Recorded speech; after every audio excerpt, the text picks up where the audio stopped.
আজকে আজকে আমাদের ক্লাসটা হবে সমাজে একটা ভালো মানুষ কিভাবে হবে। বুঝতে পারছো?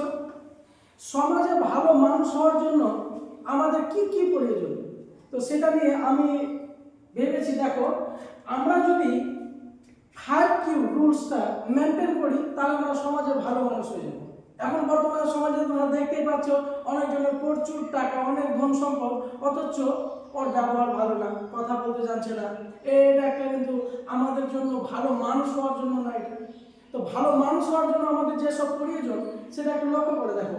আমি কি বলেছি না, রুলস 5Q ভালো মানুষ হওয়ার জন্য একান্ত প্রয়োজন। কি কি লাগবে? তো দেখো, প্রথমে কি আছে, 5Q কোয়ালিটি অফ এডুকেশন, মানে শিক্ষার গুণবান ব্যক্তি হতে হবে। ধ্যান দিয়ে শুনবা, কিন্তু শিক্ষার গুণবান। শিক্ষা মানে শুধু পুঁথিগত না, বই পড়ে তো বই সম্পর্ক শিখবো। নৈতিক শিক্ষা, কার প্রতি কেমন আচরণ, আমাদের ওখানে শিক্ষক মহাশয় আছে, শিক্ষক মহাশয়দের আমরা কিভাবে সম্মান দেব, বাড়িতে দাদা দিদা বা দাদু দিদা বড়রা আছে তাদের কিভাবে সম্মান দিব, বা তাদের কিভাবে সম্মান শ্রদ্ধা জানাতে হবে, এবার যারা ছোট ভাই বোন ওদের কিভাবে ভালোবাসতে হবে। এই জিনিসটা সব রকমের সার্বিক শিক্ষা। শিক্ষা কোয়ালিটি অফ এডুকেশন, শিক্ষার দিক থেকে গুণবান ব্যক্তি হতে হবে। যে শিক্ষার দিকে ভালো ছেলে বা মেয়ে হবে তারাই সমাজের একটা ভালো প্রতিষ্ঠিত মানুষ হবে। কোয়ালিটি অফ ইন্টেলিজেন্ট, বুদ্ধিমত্তার গুণবান। বুদ্ধিমত্তাটা কেমন? বুদ্ধিমত্তাটা হলো এমন যে বোঝার ক্ষমতা থাকতে হবে। এখন আমরা ধরে পড়াচ্ছি, এখন পড়ার সময় যদি আমরা অন্যান্য কথা বলি তাহলে এটা কি ভালো? পড়ার সময় শান্তভাবে থাকবো, একদম পড়াটা ভালোভাবে চলবে, সেখান থেকে কিছু শিখবো। যদি ভালো করে শুনি তাহলে না ভালো করে বলতে পারবো। সেই জিনিসটা বোঝার ক্ষমতা। কোথাও গিয়ে দেখছি যে কোনো কাজ হচ্ছে, গুরুত্বপূর্ণ কাজ করছে, সেখানে আমরা শান্তভাবে বসার চেষ্টা করব। তাহলে আমাদের যদি বোঝার ক্ষমতা থাকে, কোথায় কি বলতে হয়, কাকে কি বলতে হয়, সে সম্পর্কে যদি আমরা জানতে পারি, তাহলে এটা হলো সবচেয়ে একটা ভালো মানুষ হওয়ার লক্ষণ। কিন্তু এটা দেখো, 3 নম্বরটা আরো গুরুত্বপূর্ণ। কেন স্যার? দেখো একটু ধ্যান দিয়ে, কোয়ালিটি অফ ক্যারেক্টার। ক্যারেক্টার মানে চরিত্রের গুণবান ব্যক্তি। চরিত্রের গুণবান,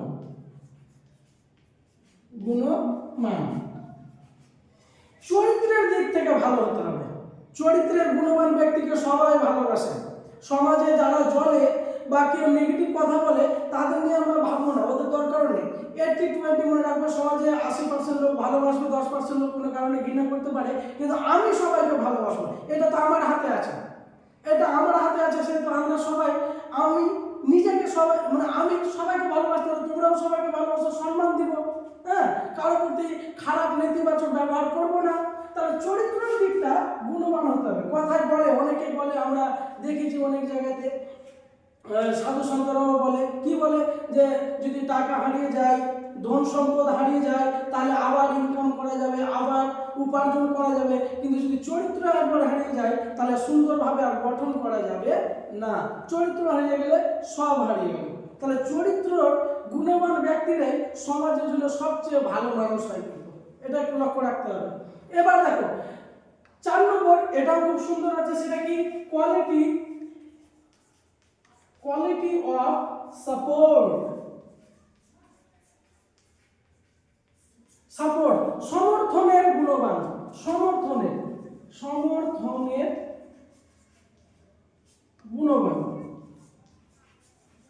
গুণবান ব্যক্তি যারা সমর্থন করতে জানে, সাহায্য করে, এসকিউ মেনটেন করে।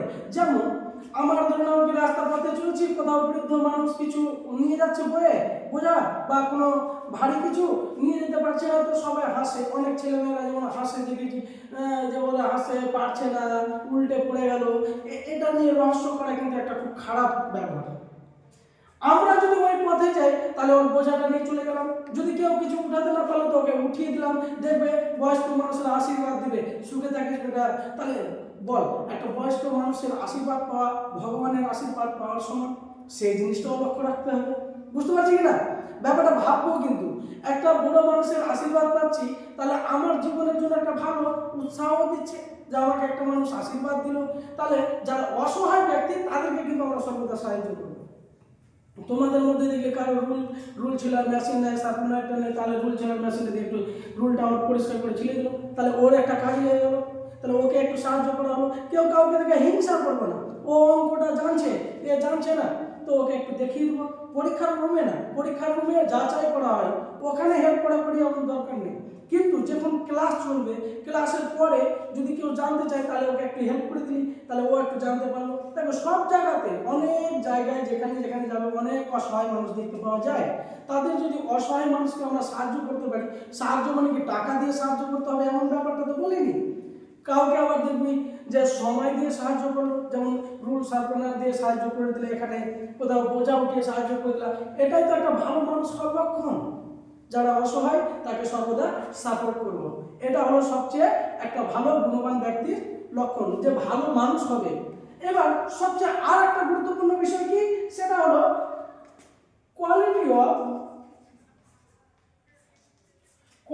অফ প্যাশেন্স,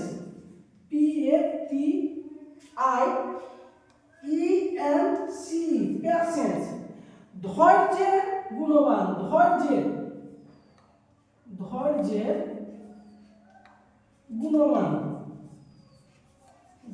গুণবান ব্যক্তি হতে হবে।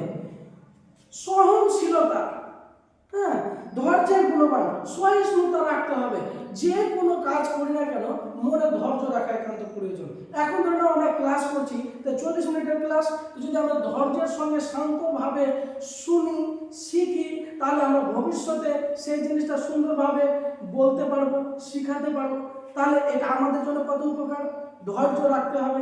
বাড়িতে কোনো কাজ হচ্ছে, ওখানে যদি বলে থামো তোমরা ওখানে চেঁচামেচি না করে চঞ্চলতার মতো না থেকে ধৈর্যশীলভাবে থাকবো। আরও জীবনে বড় হয়ে তোমরাও বড় হয়ে অনেক জায়গাতে দেখবে, সেখানে ধৈর্য একান্ত দরকার। মনে ধৈর্য রাখতে হবে, কারণ প্রত্যেকটা কাজের একটু করে সময় লাগবে, সেই সময় তাকে ধৈর্য রাখতে হবে। এবার দেখো এই 5টা কোয়ালিটি যদি আমাদের মধ্যে থাকে, তাহলে নিশ্চিত আমি ভালো মানুষ হব। যারই মধ্যে থাকবে সেই ব্যক্তিটা ভালো। সমাজে অনেক লোক ভালো আছে, সমাজে অনেক লোকের মধ্যে এটা আছে, অনেক জনের মধ্যে আছে। আমরা যদি দেখি স্যার শুধু ও পড়াশোনা করেনি, আমার বাবা মা তো পড়াশোনা করেনি, তাহলে ও ভালো না, না, এটা তো আমি আবার বলেছি, শিক্ষার গুণবান ব্যক্তি। তার মানে শিক্ষার দিক মানে শুধু পুঁথিগত না, নৈতিক শিক্ষা। বই পড়ে তো বই সম্পর্কে জানতে পারবে। অনেক কেউ আছে পড়াশোনা করেনি অথচ খুব ভালো মনের মানুষ, যাদের মন পরিষ্কার, ওরা খুব ভালো মানুষ। তো আমরা ভালো মানুষ হওয়ার জন্য এই 5টা সূত্র কিন্তু খুব মনোযোগ দিয়ে মনে রাখবো। আর যারা এই 5টা সূত্র ভালোভাবে মনে রাখবে, জীবনে যে কোনো কাজ, যে কোনো দায়িত্ব পড়ুক, রেসপন্সিবিলিটি বা দায়িত্বর সাথে সেই সব কাজ, ওই সব সমস্যা থেকে ধীরে ধীরে ওই উত্তীর্ণ হয়ে যাবে, বেরিয়ে যাবে, মানে সফল হবে। ও সফল হবে, ওকে কেউ থামতে পারবে না। তাহলে আমরা সর্বদা এই রুলসটাকে ফলো রাখার চেষ্টা করব, ভালো মানুষ হওয়ার জন্য এটাই দরকার। এবার আমার প্রিয় বন্ধু বান্ধব, দর্শক এবং ছাত্রছাত্রীদের সকলের কাছে আবেদন, যদি আমার এই ভিডিওটা আপনাদের ভালো লাগে, সমাজের ছেলে মেয়েদের জন্য যদি কল্যাণকারী হয়, তাহলে অবশ্যই শেয়ার করবেন। যারা সমাজের উপকারী ব্যক্তি তারা অবশ্যই শেয়ার করবে, এতটাই আমি বিশ্বাসী। ধন্যবাদ।